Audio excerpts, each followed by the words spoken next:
Welcome to selfdiscoverymedia.com, where we discover the communities that are making a difference in the lives of others.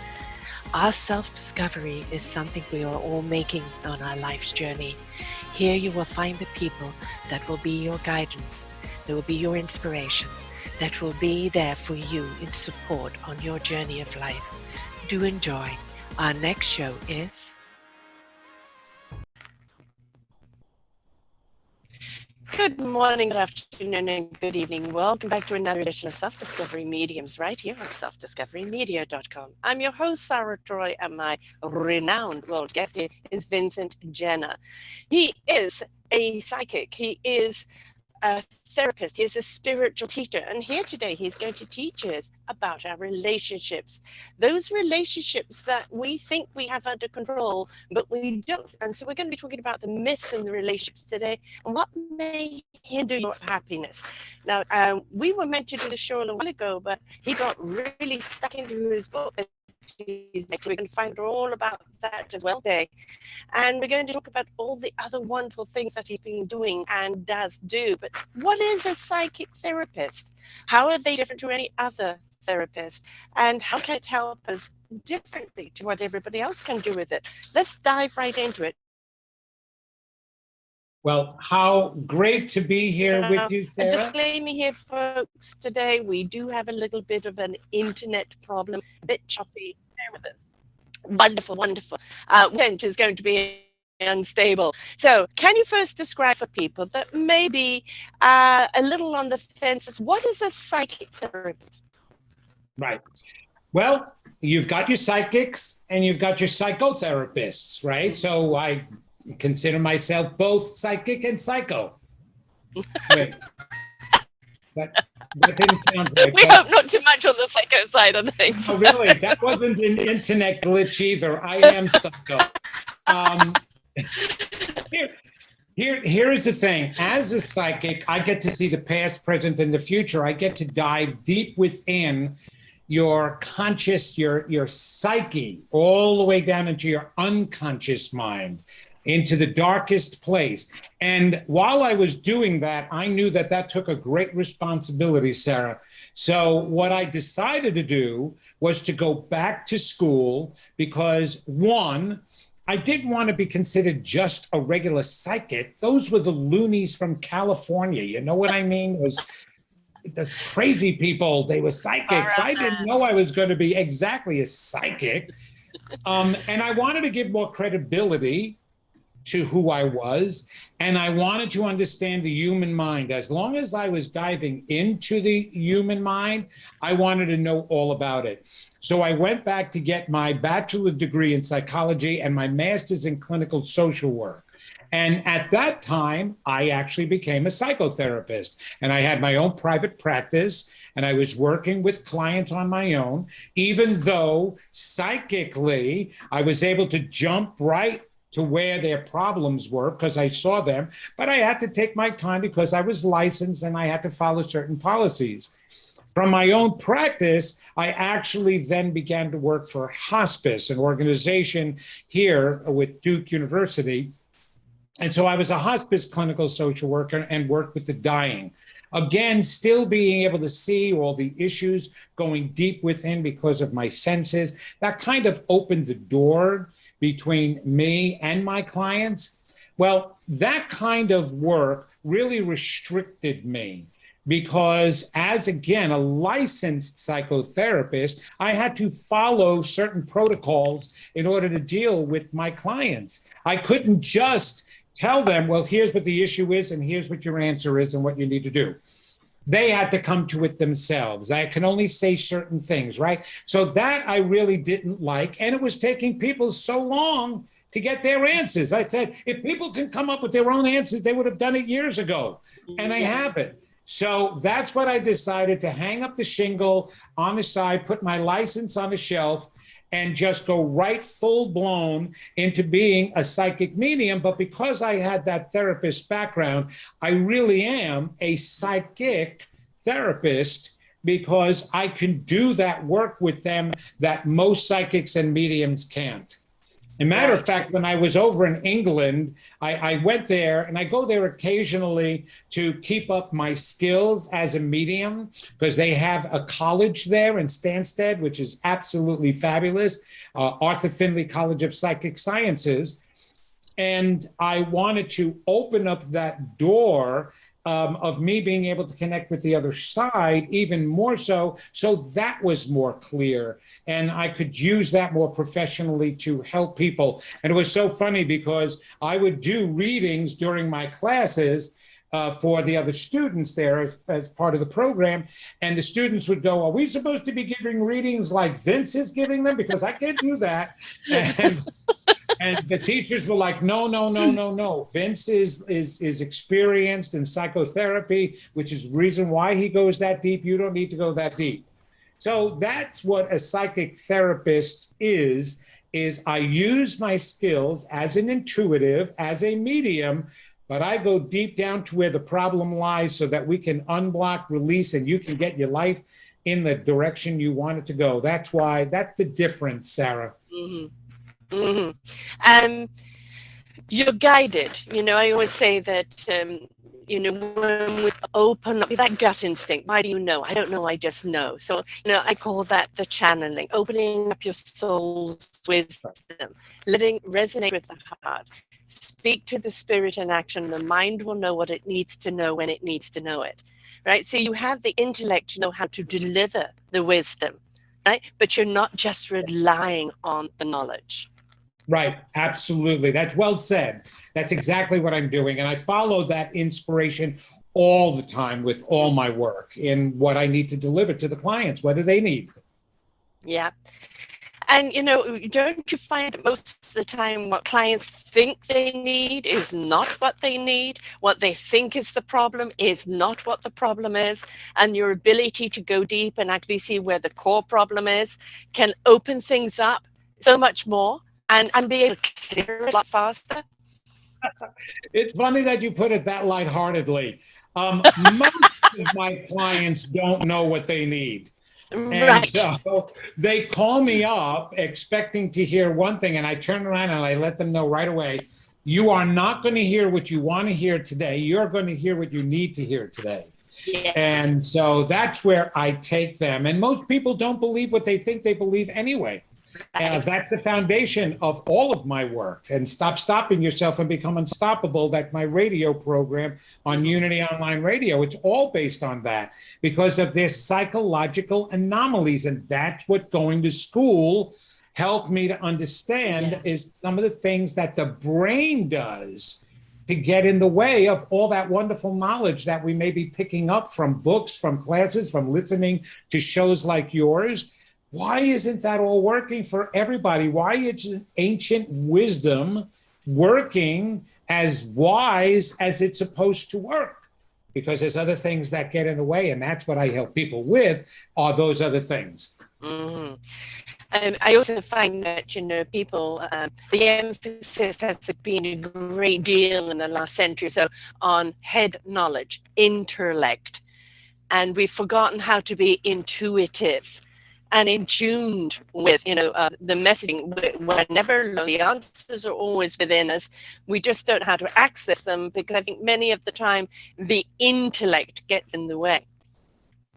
Well, again, it's because of those anomalies. We have a protective layer because above the intuition mind, which is the soul's mind, that resides down deep in the unconscious mind, there is a layer of maladaptive beliefs that we formed about ourselves. And then as we got older, the protective mind portion of the brain that protects us and shields us, because that's part of what the brain is supposed to do.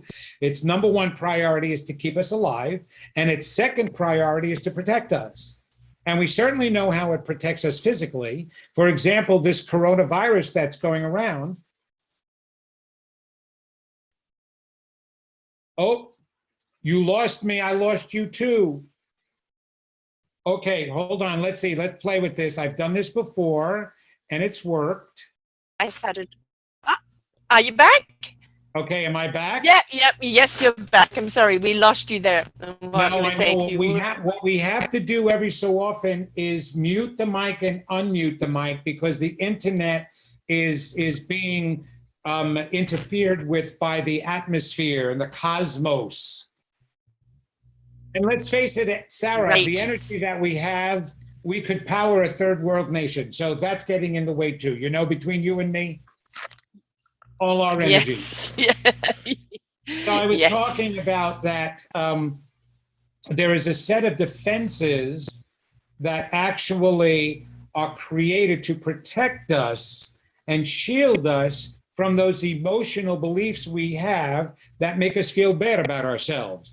I call them the I'm nots. I'm not good enough. I'm not lovable. I'm not deserving. Well, as we grow up, again, the mind, the brain protects us from that. And while it's protecting us from the negative stuff, it's also shielding that intuitive stuff that's trying to make its way up. So we wind up going into the intellect because we don't trust what's coming from the intuitive part, the down below part, because it may be some negative stuff. It may be one of those, I'm silly, I'm not good enough, I shouldn't be going to this party, I shouldn't be dating this person. We don't want to hear all of that, so we push it down, and we just jump right into the intellectual mind to give us the answers for everything. So that's what winds up happening, why we don't listen to that intuitive part of us, which is the most important part of who we are. Oh, 1 trillion%. I think also that when it comes to relationships, everybody's seeking for the validation relationship. You complete me, you validate me. The reflection of other people's opinion on me. And we don't realize that that relationship that we first must have is with self and our own beingness. And if we can have that beautiful, loving, divine relationship with self, we will vibrationally attract those people that are on the same frequency. Well, that's the whole thing. Like attracts like to start with. And what you said is so important is matter of fact, I just had a client that's what it was all about. They attracted because of their emotional needs, not because of unconditional love or that they were supposed to be in that relationship. They were seeking, like you said, somebody to validate them, somebody to be nice to them, to tell them that they love them. And so when that happens, the sparks fly real quick, but those emotional needs wind up ending. And then what are you left with? And a lot of times you find you're left with nothing because there is no foundation that marriage was built off of. It's very interesting. My wife and I have been together for 48 years, married for 43, going on 44 now. It's getting really close, but it's been amazing. In the beginning, we both had emotional needs, and so we attracted to each other. But then I had this spiritual awakening, and both of us started working on healing ourselves and our past, because she came from a bad past, a divorce situation and parents, and I came from an abusive past. So we lacked the self-love that we really are supposed to have. But we were seeking somebody to feed that to us. So we found each other, right? And we were good for each other. Oh, she fed me, I fed her. But then when we started working on ourselves, and I always knew even before then, I said, what happens if she stops needing me? Is she still going to love me and want to be with me? And that always scared me. Then we started working on ourselves to heal ourselves. And I remember specifically one day, it was several years into our spiritual growing. I was doing a reading for somebody and I had just finished. And at the time, she had to drive to Manhattan, New York City by herself. We were living in New Jersey. And she had to drive. She never drove to the city by herself. If we ever drove there, I did the driving. So she had to drive there and pick somebody up. So she gets there and she gives me a call. Of course, back in those days, there were no cell phones. She had to wait until she got to work, right? So she gets to a phone and she calls me. And I'm like, hi, honey, did you make it okay? Yes, and I'm so excited. I said, oh, why? She said, because I made it here without you. I finally realized I don't need you anymore. And for a moment, my heart dropped and I'm like, this is that day. She doesn't need me anymore. And before I could feel bad, she followed it up with saying, I realize I love you now because I want to, not because I need to. And I was like, wow, that is when the growth of our relationship, it just bloomed even more so because the emotional needs ended and we found what our real foundation was. It was true unconditional love. And everybody can have that, Sarah. Everybody, not just me. Right. You know, we are needy beings, you know, because I think I always say society's expectation upon us is totally delusional. This, we've got to be this, we've got to be that, we've got to fit this box, we've got to be that image. And you know, this thing, you've got to please everyone. And I spent my first 50 years bending into a pretzel trying to please everyone. And the person that was suffering was me with a bad back, bending all the time, right? And it was like, this is a dead end street. I'm not pleasing anyone, and I'm repeating me in giving so much of myself away. And where is me? How can this relationship be honest? How can it really be true if it's costing so much of me and yet still I'm not meeting their needs? And you know, then it became, well, I have to pour that love back on me that I'm so freely giving away to others. And I think it's kind of one of the hardest things that we can do for ourselves is turn that love back on ourselves, because the back of our minds, oh, you're just being egotistical, you know, who do you think you are? You're so full of yourself. But we don't realize that love of self is our actual compass. It's our very core being and energy that goes out to everyone else. But that's one of the hardest things to do, isn't it? It is, but it's supposed to be that way to start with. We've come here to experience self-love. Right. And when you take what you're talking about on top of our stories from our youths and the messages we received from the environment, which weren't all positive. So we didn't learn how to nurture ourselves. We didn't learn that we were lovable, because the two most important things you're supposed to learn from your parents growing up, you learn everything else from the world, but the two most important things you're supposed to learn is whether you're lovable and how to love yourself. And the pattern in which the way you are treated, positively or negatively, is the pattern you pick up on how you treat yourself. Okay. And so that has all to do with relationships. And there's so many different myths that have come out of understanding relationships that it really, attracting the proper relationship has nothing to do with anybody else. And that's not a myth, that's a truth. Attracting a relationship has nothing to do with anybody else. You will attract who you are. That's the most important understanding everybody has. And I always have this formula that people need to use, and we'll talk about that before we leave, that people can do to assure them an absolutely perfect match and attraction. So it's more than even just taking away the love from what you're giving out, because quite honestly, if you're giving it to everybody, you're giving it away, you're not giving love, you're still giving need, because love starts from within you, not outside of you.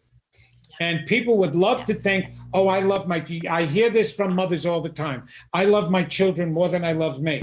No, you don't. It's impossible. You can't. And if you're saying that, you're saying you need your children more than you need you.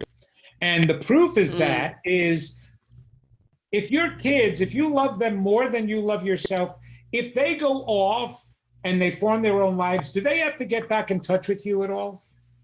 Do they have to connect with you? Of course they do. Of course they're my children. I want them to. And I'm like, well, isn't that a condition?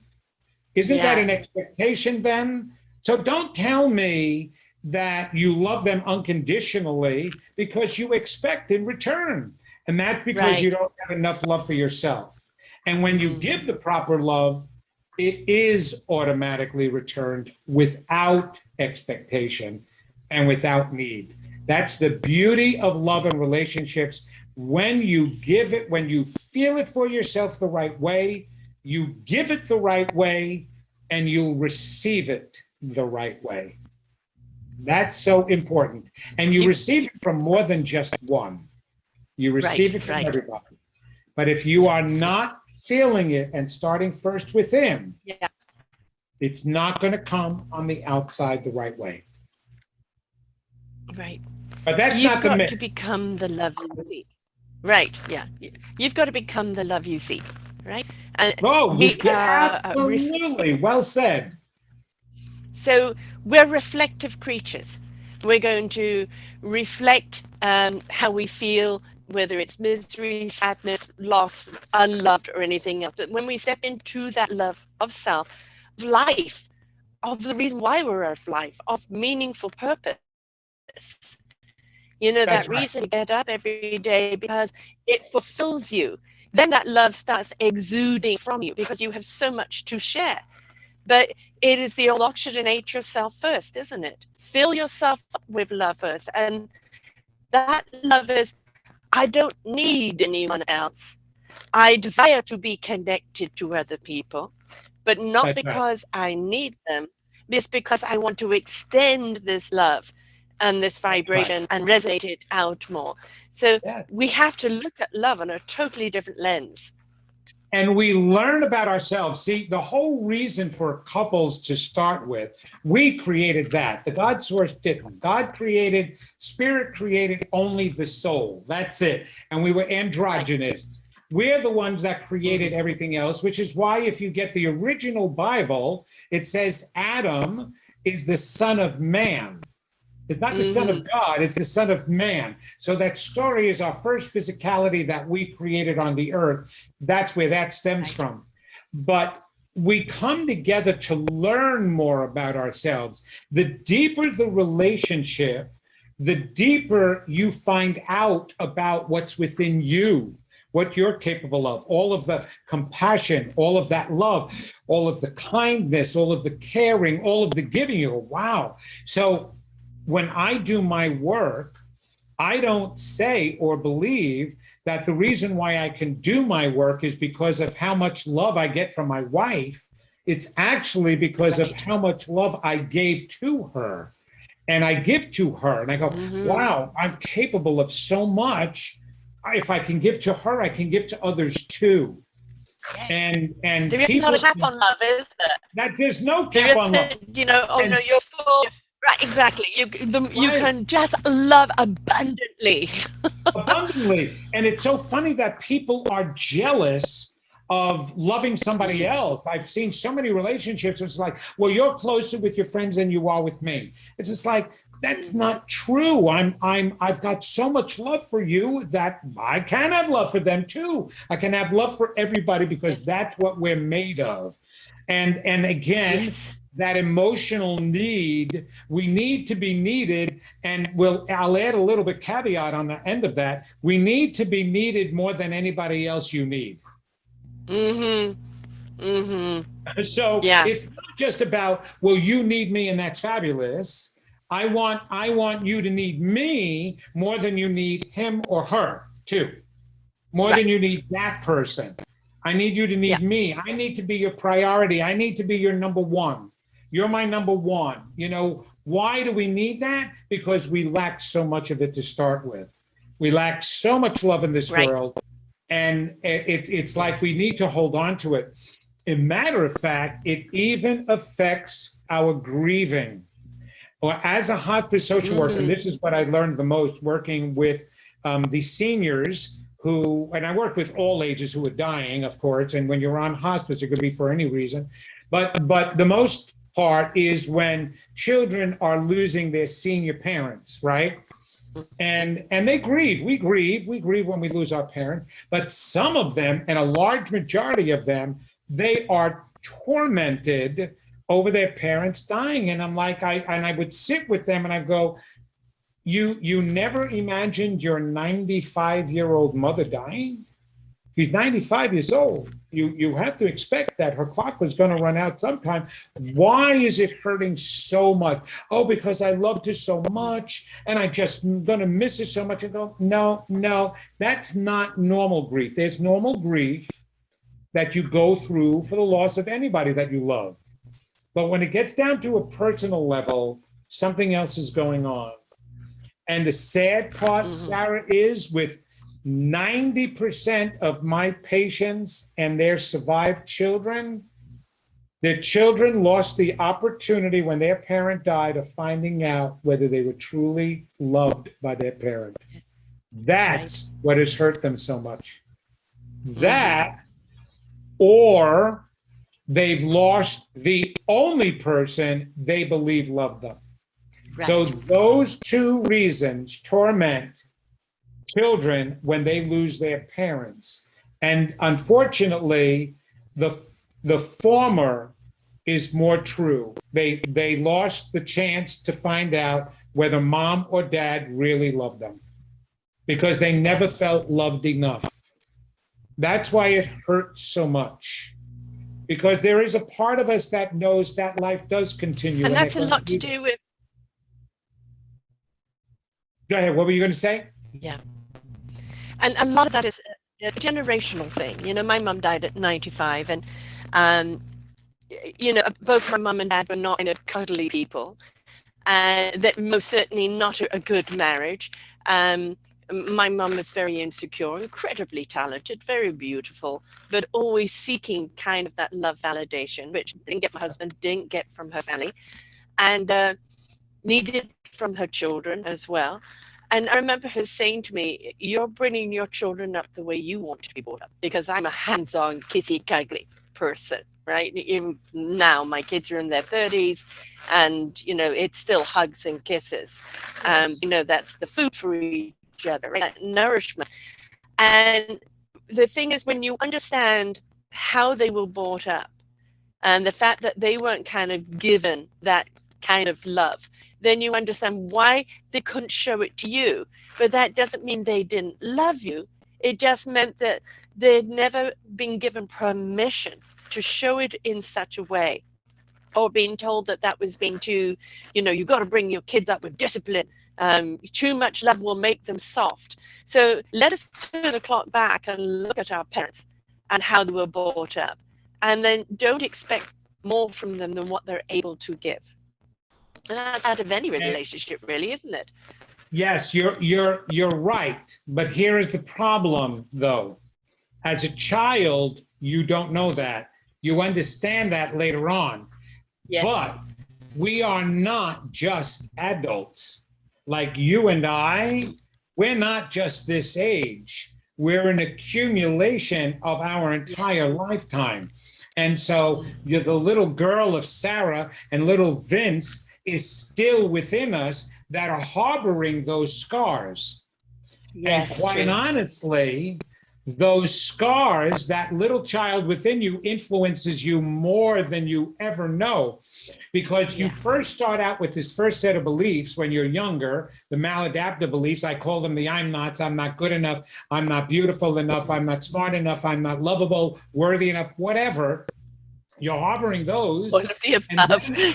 That's right. And as you get older, you spend the rest of your life developing a new set of beliefs to shield you from those. So they're constantly at work influencing you. Now, more than psychologically is spiritually. Take those beliefs and plug them in the wall now and give them power. Yeah. So every time a person wants to create something or manifest something, anytime a person wants to attract their knight in shining armor or their princess in their lives, they think the adult mind is saying, oh, I deserve true love. Oh, I want a family. I'm going to get a really good person there. But before that is released into the universe to start manifesting, that little inner voice, that little child deep down turns around and says, but you're not lovable. You're not good enough. You're not going to get anything that's going to work. And even if you start, it's going to fail. And now that energy goes out into the universe, and that's what you attract. And so now you're in a relationship that it seems good to start with, but then all of a sudden it starts going sour because that's exactly what you expected. You get what you expect. You create what you believe, and you attract what you believe. So all of these failed relationships are all about living up to your unconscious expectations.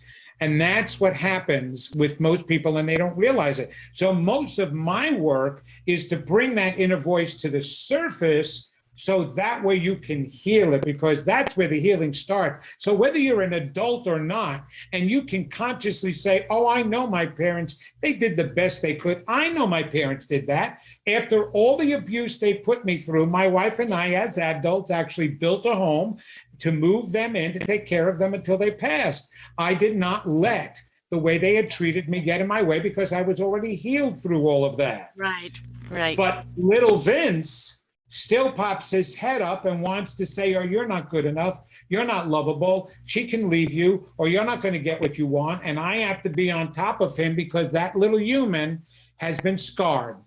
Every injury causes a scar, Sarah. And even though you take care of the issues from that injury, the scar still remains behind, and it becomes inflamed every so often. That's what people have to understand. Yes. Oh, yeah. I mean, you've just kind of described my story there, and and issues that I know that I still have. And it doesn't matter how intellectually we know we have this issue. It's the scar tissue that no, I'm not going to let time. I've got the love of self. I'm worthy of love, and somebody will love me in my light. And then, as you said, the little scarred, innocent inside there goes, yeah, but can you trust it? Is it real? Is it going to let you down? And it's like, how do you suppress that voice? You don't suppress it. That's the problem. It's been suppressed all these years. You have to reparent the child. John Bradshaw was a counselor, and he became well known at the exact same time period Wayne Dyer did. They both had PBS programs on. John Bradshaw's was called, based on his book, The Homecoming, Reclaiming and Championing Your Inner Child. Mm-hmm. And he basically coined the phrase reparent the inner child. He worked with clients to actually go out and get a doll or get a teddy bear and personify that teddy bear and doll as their inner child and talk to that child and re-raise them. So every time you heard a doubt, every time you hear, oh, I can't do that, you stop and you recognize that's not the adult in me talking, that's the little hurt kid talking. So, okay, little Vince, that's not true. Everything is going to be okay. You're going to do fine. Look at how far you've come. So you have to talk with yourself. Otherwise, that voice gets to take over. Most people don't understand that they are constantly being influenced by their little kid, 9 to 10-year-old, or even 8 or 6-year-old child, so that every time they want to make a decision, they're basically, without knowing, going, do you think I should date this person? What do you think? You good? You don't like him because of the way he looks? I shouldn't go out with him? I shouldn't go out with her. She's not very nice. Or I should? They're treating us really nice. So go, you want to play? You want to, okay. And that's what we're doing. We don't even know we're doing that. Yes. But that's exactly what's happening, because that's what's allowing us to make the decisions and the choices that we're making, not the intuition, not the brighter side of us, the wiser side of us that would let us know you should be with this person, you shouldn't be with this person, you could take this job, there's a better job coming, you should move here, don't worry about moving here. All of the things of life can be guided from that internal voice, but we're constantly letting that little voice control us. Yeah. That's what we have to get in control of. Right. I have a series called the Forgotten Children series, and there's going to be a book coming out next year with the people I've interviewed, and it's people who were foster children or foster parents or educators or child healers. I'd love you to be a part of it. And it's about, we have a dysfunctional society today because of the lack of really listening to our children, really nurturing our children, really empowering our children, letting them be the light that they're meant to be. And with that suppression of their voice, of you must do as you're told, all the abuse, verbal abuse, physical abuse, neglect, poverty, sickness, you name it, all of that the poor child has to put on their shoulders and carry with them. And then you're asking them to get rid of that and be a functional adult. We don't spend enough time in raising our children, and we don't ever talk about the healing of the inner child. Because no, look at me, I'm successful. I'm six-figure, this and that, but it's not cocaine, or I do heroin, or I beat my wife, and this is all to kind of suppress that inner voice, because I can't listen to that inner voice, right? I can't, because I may crumble and fall. And this is one of the problems. We've got to pay more attention to our children, the way we raise them, and that is the re-raising of them within us as well. Oh, absolutely. As a matter of fact, if you look and just take the United States, we have a lot of history going on right now. We have been for the past several years. Look at the way people are acting. If you really watch them and you listen to them, what are they saying? They're saying, you don't care about me. I have to care about myself. I have to protect myself because you won't stand up for me. You don't like me. You don't love me. And if you hurt me, I'm going to hurt you back. And you don't give this to me, I'm going to take this away from you. And if you saw me doing this just now, I was progressively letting it look like a child, because that's exactly what's coming out in each of them. Because they're right, they weren't cared enough for, so now they don't believe anybody cares for them. Everybody that is lashing out is actually having a temper tantrum. And we even say today, my God, they look like such children. Yes. We had a leader that looked like a child and acted like a child, a pure child. As a matter of fact, there were jokes and memes about him being in diapers, because that's exactly what happened. But this was a hurt man that nobody pays attention to where he came from. All they're paying attention to was the way he was acting, the way he's still acting now, because he's crying out for such acceptance and need, that emotional need that was never met. All those emotional needs that adults are seeking today were supposed to be met when we were children. Yes. And that's what you're talking about, is why we have to attend. There's even a disorder that we label the children with, when in fact, it's the disorder of every child on the planet, attention deficit disorder. We think it's the child's problem mentally. No, it's not. It's exactly what it is saying, attention deficit. Not because the child can't attend to the world, it's because the child has been deficit of attention. And the cure for it that we learned in our classes, there's a program that they developed here, which is amazing, because they still don't even tie it together. The program is that both parents have to agree to spend 40 hours a week with the child on their academics and their personal life. 40 hours a week they have to spend with the child, and all of a sudden the ADD goes away like that. It's magic, it goes away. Oh my gosh, this is such a fabulous program you developed. And the funny thing is, the name of that program is supposed to be parenting. That's the name of the program. That's what it's supposed to be, parenting. And you don't have to say parenting 101 or the right way to parenting. Parenting. You're supposed to attend to your child. You decide to have one. I know the world has become different. I know now both parents have to be out into the world, and actually attention deficit disorder, the actual disorder itself, did not become apparent until after World War II. And it was after World War II that both parents needed to go out to work. Now, all of a sudden, you've got this disorder coming about, right? And I understand that. But what we have to understand more importantly is that we're off to start with. We're wrong to start with. Parents weren't supposed to raise their children.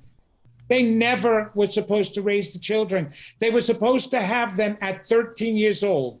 13-year-olds cannot raise children. No. But why would the human body be ready to have children at 13? Yeah. Because it was the community. The whole community were mommies and daddies to all these children. So now instead of having just two people who are supposed to love you, and I'm going to switch a second. I just froze. Hold on. I'm back.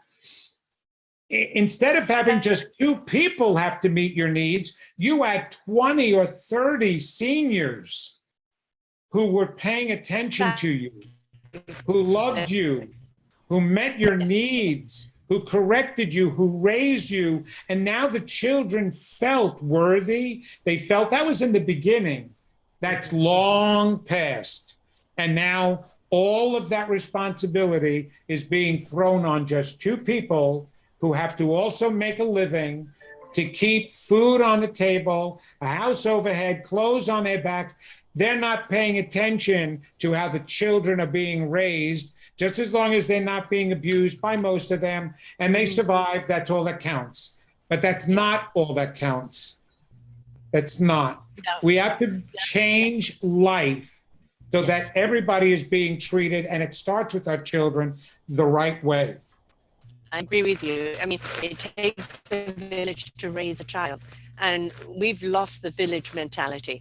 You know, we've become very insular behind my own closed doors. You know, doors were left unlocked. I used to go take my pram and go walking around the neighborhood, and nobody worried about where I was, you know, as long as I got back on time for dinner. And that was that trust that was there. Now, if we can't see our kids in the backyard, or we're not sitting there with them in the front yard as they play, we're worried about kidnapping and, you know, the predators out there. And the predators, yes. And it's completely cheap. Yeah. My mother used to get, I lived in the city, and my mother used to get a phone call from the neighbor 5 blocks away going, Paula, Vincent's down here playing with one of his friends. Do you know that he's down here this far? Oh, yes, it's okay. I told him he can go. Okay, just want to make sure. Just letting you know. Hang up. Yes. Everybody looked out for each other. Dear friend. She was just a neighbor. Exactly. Everybody knew each other's number. Everybody was there for each other when they were sick or when they celebrated. It was a community. And we've lost that sense of village and community, and we're desperate for it. I mean, my daughter had a baby 7 months ago, and she had moved to a different part, you know, from where all her friends are, and she's longing to make friends with other mums, so that there is that camaraderie, because where she is, it's a bit more rural. It will be driving. There isn't the neighbor down the road, and so it's you have to create it. I had to create it. I met other people that, you know, to this day, I have a bestie, and her 3 kids and my 3 kids. You would think they're cousins. They're not, but they're intertwined in each other's lives. And it's because we made the effort to be there for each other, babysit for each other, share with each other, back each other up. Okay, we don't have that village anymore and your kid 5 blocks down the road, but we can still create our own village. We can create our own community of support and of being there together. It's also a parent being able to say, look, little Joey's doing such and such. I don't know how to cope with this. Has anybody had any experience with that? Or I'm on parent overload and I've lost myself and I need some time out.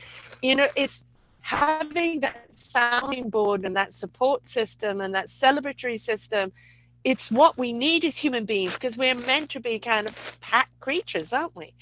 Yes, we are. As a matter of fact, there is a beautiful psalm. I believe it's Psalm 108. I have to find out for sure. Leonard Bernstein actually wrote music for 3 of the Psalms, actually 4, including the 23rd Psalm, the Lord is my shepherd, I shall not want. It is a beautiful set of music called the Chichester Psalms. And the very last song and psalm is God speaking, and it says, I put you on the earth together so you can experience unity.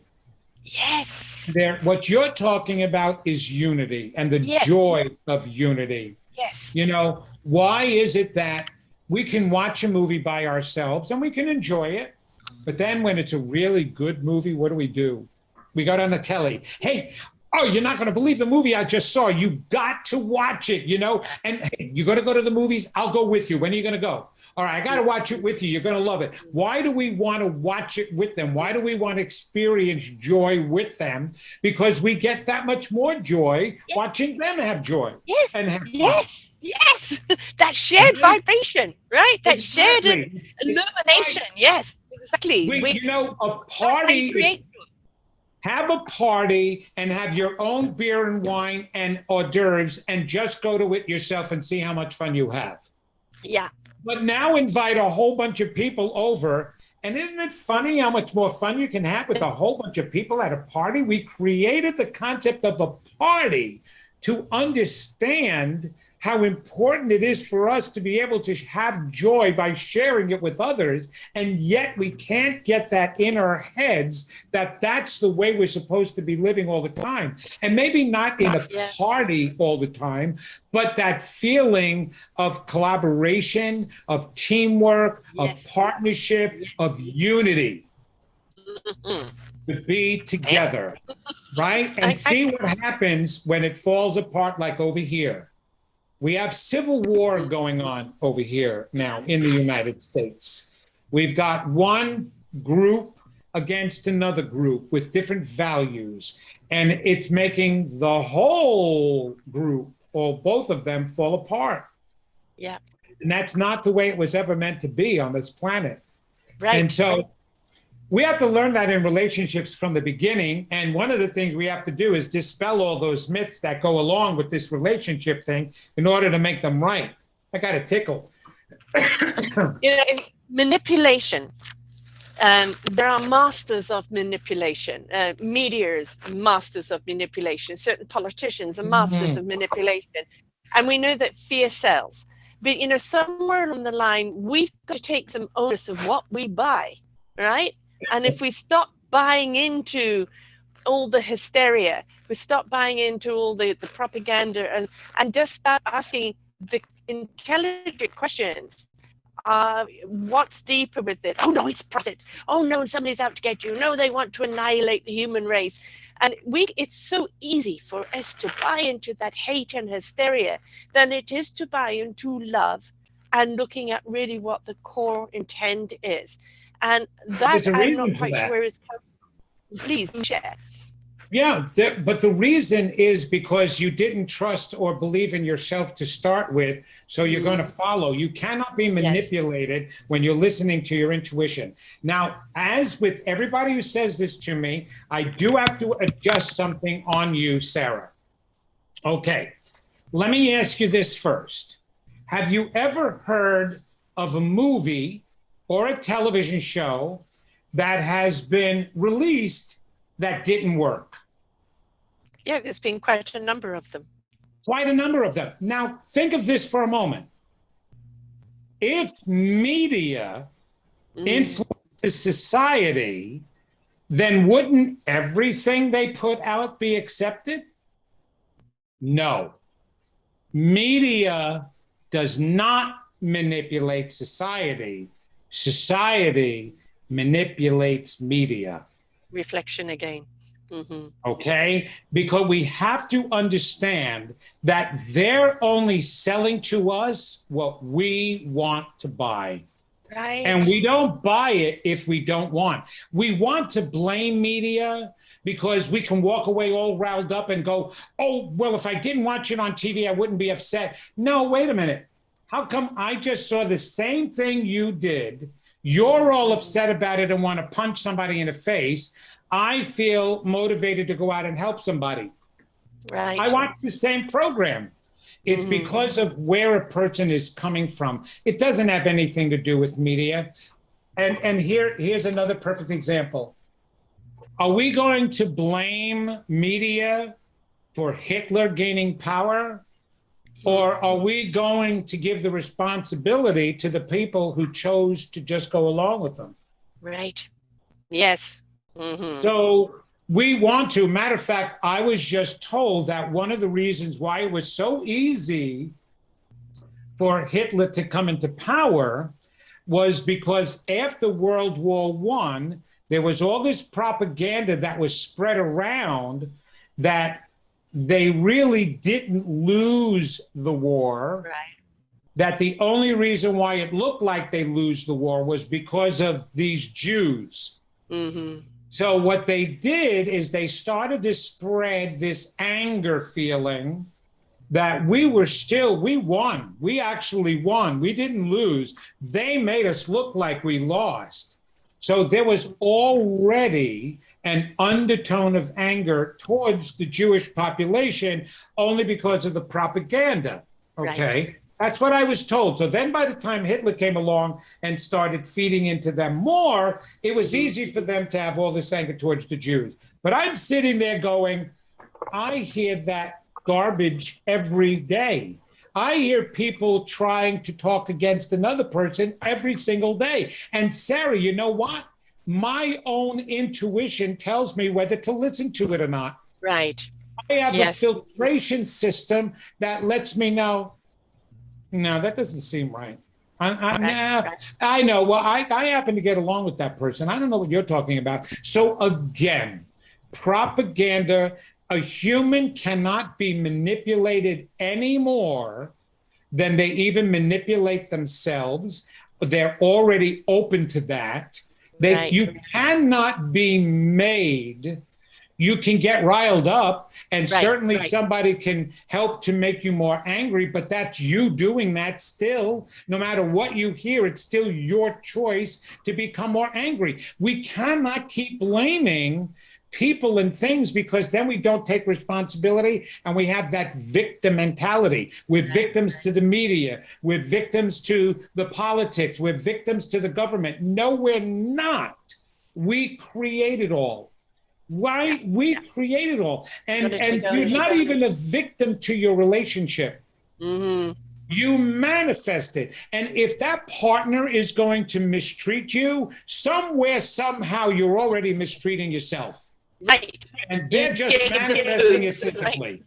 Right. Yeah. You're abusing yourself. You're having an affair on yourself. You're supposed to be married to your intuition, and you're not even listening to it. You're off listening to somebody else. So you're having an affair on yourself, and boom, all of a sudden your spouse and partner has an affair. So you've got to understand that we're never a victim to the way we're being treated. We're definitely, and yes, don't get me wrong, we can get caught up in things because so much goes on here, but you're more of a manifester and a manipulator of your own mind and your own will and your own being. And as soon as you get control of that, you can control everything in the outer world then. Here's a question for you. Go ahead. We've got a lot of people, obviously, that are angry, but there's an awful lot of people that are sad, bordering depression. And it's just like feeling, a lot of empaths are, right? Because they're feeling the weight of discord, of disconnect in the world. They're feeling the split of, ununity. And there's so much want to be a part of the healing, but it weighs them down. And what would you say to the people that have tapped into their intuition, that it is guiding them, but they're feeling this weight, the heaviness, how to get beyond that so that it doesn't affect you? Well, if you're talking about an empath, that's something completely different. I do know professionals or supposed professionals, and I do know non-professional psychics who empathically feel another person's problems and negativity. That's completely different than experiencing your own personal depression. So let's talk about the empathic part. There is no such thing as a person who can feel another person's pain. Because then you would be a victim again, right? To everybody's pain. What these people need to know is that another person's pain can ignite your own. Right. And if you're feeling down by what's going on, with others. If you're feeling down by what's going on in the world and you call yourself an intuitive, then it's your own issues that are those buttons are being pushed. And you need to still heal yourself first. Right. They may be reminding you. It's like if you watch a story or a movie about a child being abused and it hurts you so much. Yeah. Not just for the compassion of that child, but you sit there and you go, I feel that child's pain. No, you don't. You're not feeling that child's pain. You're feeling your child's pain. And that child on TV is reminding you of that. And we've gone in our profession, it's gone out of hand with this empath stuff. There's classes for empaths. They're actually being taught that they're very altruistic and caring, sensitive people. And I'm like, no, you're not helping them. You're not helping them at all. They've got a mental pathology going on, and they need to understand that that's what they need to heal. They're not sensitive to the world. They're sensitive to themselves. They're not any better or any more sensitive than you and I. They've got issues that need to be taken care of, and you're distracting them from that. That's what I truly believe, that people that work with empaths. Now put them aside and let's bring regular depressed people coming into the story here. And I've worked with them as a psychotherapist. A depressed person finds no value in themselves. And so the first piece of work that I do, and what's so great as a psychic, I can see their value better than they can. Because they've been so emotionally blocked. I see their gifts, I see their talents, and I let them see themselves through my eyes, even if it's momentarily, to give them a piece of hope. They need to. And you know what, Sarah? This is what happened to me. I was tormented my entire youth until I was 17 years old.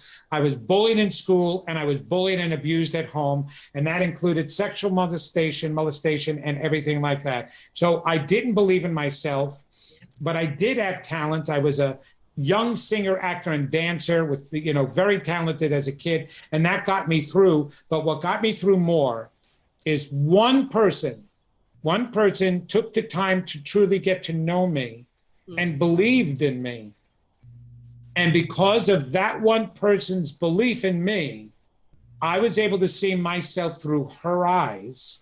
And I saw and I liked what she saw. And I saw myself, and now I started to be able to form my own belief. Well, and that's the woman that I'm still married till today. So you need someone to believe in you. So believe in someone who's down and out and trodden and in pain and hurt, and just take the time to believe in them. Yeah. And know that there is a God and blessings in them too. Yes. Yes. Yeah. I do that all the time, actually, because I just seem to have people that are always drawn to me for that. And it's the way they see themselves. And I show back what I see of them. All right. I'm not seeing what you're seeing. I see this, I see that, I see that, and it's like, see yourself through my eyes. You're awesome. And I also love the word flawsome. We've all got flaws.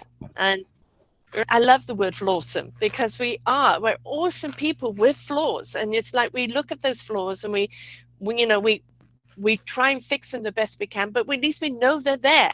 And if you're looking for perfection, either in a relationship, in yourself, in anything in life, you're only setting yourself up for failure, for fall, for hurt and pain. Well, nobody understands the true meaning of the word perfection.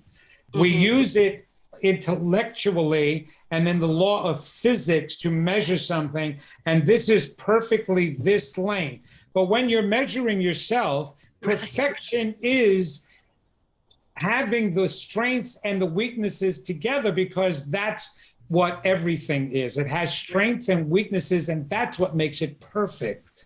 So perfection has nothing to do with just strengths alone.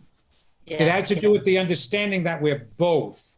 And those weaknesses, we purposely come into the world with weaknesses because they give us opportunities to grow.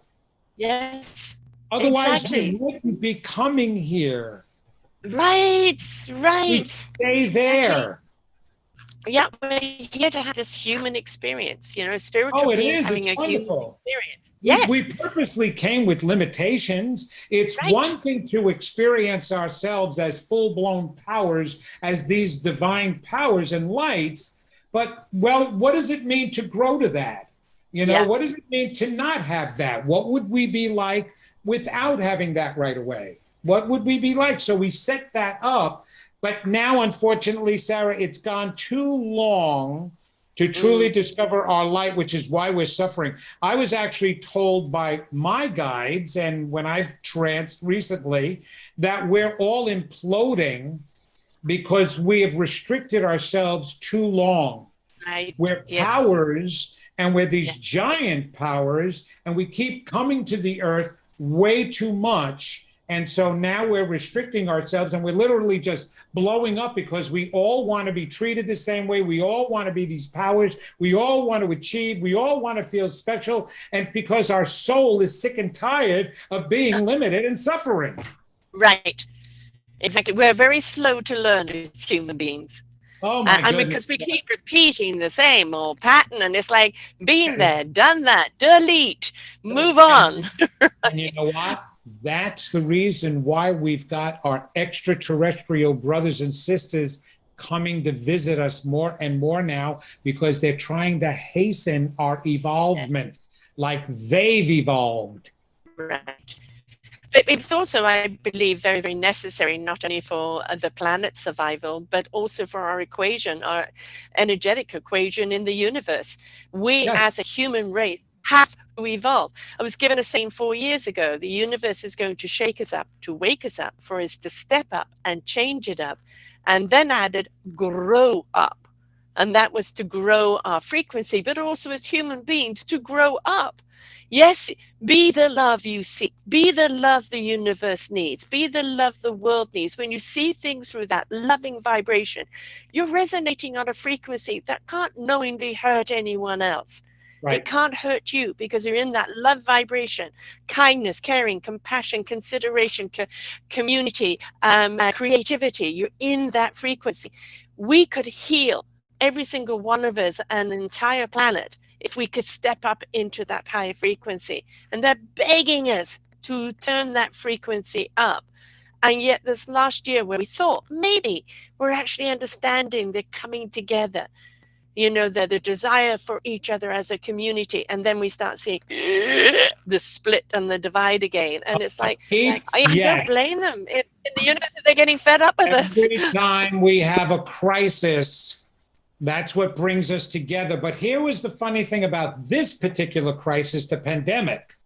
It was a time out for everyone. Right. If you think about it, okay, over here in the United States, the last major tragedy that we had was 9/11, okay? Mm-hmm. And it brought everybody together. And oh, it was so wonderful, right? Well, we were so unified. And the countries came to help us and support us. Oh, you poor Americans, and we helped you, and we were, oh, and then then even just recently, the Black Lives Matter thing, Yes. that was so worldwide and fabulous. But we so quickly forget the feeling of what it was like to come together. Now we start complaining about, you're on top of me, get away from me, I need distance from you, you're in my face, you're in my space. Then all of a sudden a pandemic comes and we're put in a timeout. Go to your room. Go to your rooms. Yes. Literally, Yeah. go to your rooms and don't leave. And you Right. stay there until you calm down, until you can care, until you know that you're not a disaster to somebody else, you can come out. Now what happens? We hate it. We don't want to be put away from each other. Now we want to come together again. And then it came from not caring. Well, I'm going to come outside anyway. I don't need a mask. I'm not going to get my vaccination. I don't care. And again, it's like, what is wrong with you? When are you going to learn? Yes. Yes. Sarah, the most important thing people need to understand about what we just both said about this evolving, we don't have to get there. We have to try. Right. That's all it is, because the moment we say, each of us say, this is wrong, I've got to do it differently now. I'm going to do it differently. And we start taking the steps. That's it. We're done. And I can guarantee you, we won't even stay here. We just have to come to the point of understanding you've got that choice to make. When you make the choice, Yes. you got it. You got it. And you know, not making a choice is still making a choice. That's Right? right. You know, You got to make so the higher choice. yes, yes. And the thing is, what you seed and what you water is what's going to grow. So what Yeah, field of yeah. abundance do you want to be in? Do you want to be in drought and devastation because you're burning everything? Or do you want to see something fruitfully grow? And the Hold other on. thing is plant it, water it, nurture it, and allow it to grow in the way it's meant to grow. Don't dictate how it should grow. Oh, that definitely is true. That's so true about us, right? We always think we know where we're Yes. supposed to be going. I've come to that point already in conclusion of universe, you remind me, or you tell me, or you guide me into the Oh, yeah. best direction for me to go. I'm not deciding anymore consciously, not with my human conscious left brain. I want to use Right. all of me, and that's including the universe. My goodness, we have been talking so long. I cannot believe a whole hour has gone by already. Oh, easily. That's what my shows are. An hour Oh, plus. that's great. The energy. See, we need to Exactly. bottle our Yes. energy, Sarah. Yes. Put it out there, to put it out there to everyone. Just Right. turn up your volume. Exactly. Turn it up. The music's great. Come and dance. Absolutely. Absolutely. Now, I know you've just written another book. Can you tell us about it and when that's coming out? Oh, goodness. Yes, it's in the process of being edited currently. We haven't settled on a title, but it's probably going to be Stop Stopping Yourself, the Key to Become Unstoppable. And Mm. it's all about the work that I've been doing for the past 40 years. And it should be coming out in the middle of next year, 2022. Fingers crossed, and I'm manifesting that. So I've got to get all that done before the holidays here so I can finish editing it. So I'm very excited about that. But everybody will get to know once it comes out, once it's ready to be released, and even pre-sales and stuff, because it's going to be a very important, powerful book. So I'm I excited would about love that. to have you back then to talk about the book when Oh, it's released. absolutely. I'd love to be back. Absolutely. Anytime. Thank you for And having me. oh This has no, been my a pleasure. joy. So your own radio show, Unstoppable. Tell people, about that, how they can get hold of you, your site. Give us your information, please. Okay. All they have to do is go to vincentgenna.com, and that's with a Genna. And that leads to all my other connections, all my social media. I'm on Facebook, Twitter, LinkedIn, Instagram, all the typical ones, right? Mm-hmm. In order to get the message out there. If they go on my website, there's also a media tab. So they get to see interviews such as what we're having right now and all my other ones. I do a lot of healing where there are lost souls and ghosts, shall we say, and haunted areas. That's on my television interviews. I do a lot of television interviews. And so they can reach me through that. I have a great resource tab with movies and books that I recommend that people can really gain from. And then, of course, any event that I'm doing is going to be on my site that they can find. You go to YouTube. I've got a YouTube channel. They can Google me there. Google me in all different places, Vincent Genna, and you'll be directed to all these different, including the Shift Network that I just did a summit for. So there are many different ways of communicating with me.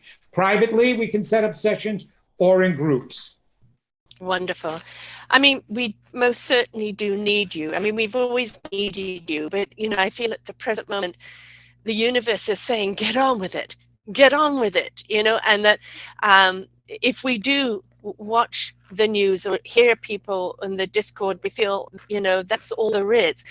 I've been doing this now 9.5 years, and the inspiration, the illumination of people like yourself who have stepped into your meaningful purpose, into your calling, into your vibration, and out there helping other people on their journey of life. And 99% of them have gone through the process of their own healing. and be the first one to say they're not completely healed, but they're healed enough to now turn around and help others in their own healing. And I think that's one of the greatest gifts you can get. As I said, you're a teacher as well. So from your own journey, you can turn around and teach other people to avoid the potholes. You don't have to go down the Grand Canyon, and then crawl back up. We can show you how to avoid the potholes, right? Absolutely. And we want you to right, avoid the cost of 2x4. Yeah. Thank you. Thank you you. so much. Absolutely. It's been an absolute delight. I see you back here with your book for sure. And, I'm hoping we've turned the tide. I'm hoping that that vibration is gathering momentum and that we're really out there right now, stepping into the right frequency and letting love, that beautiful corny word, love. Yes. Well, that word is exactly who we are. We don't we don't gain it, we are it. The only thing we can do is repress it and not feel it, but we are love. And once we release that, that's the power that empowers everything in this world. Right, Sarah? Trillion%. Love is all. Love is all. The Beatles got it right. Back in the 60s, all you need is love. Love. La, la, la, la, la. Yes, exactly. Listen to the songs, folks. There are poets, there are philosophers, there are gurus. Love is all you need. And on that note, folks, may you find that love within yourself. May you exude it out to others. May you raise that vibration, and may you reach out to Vincent, because he has got that guidance for you to help you on your own love journey. Until next time, bye for now.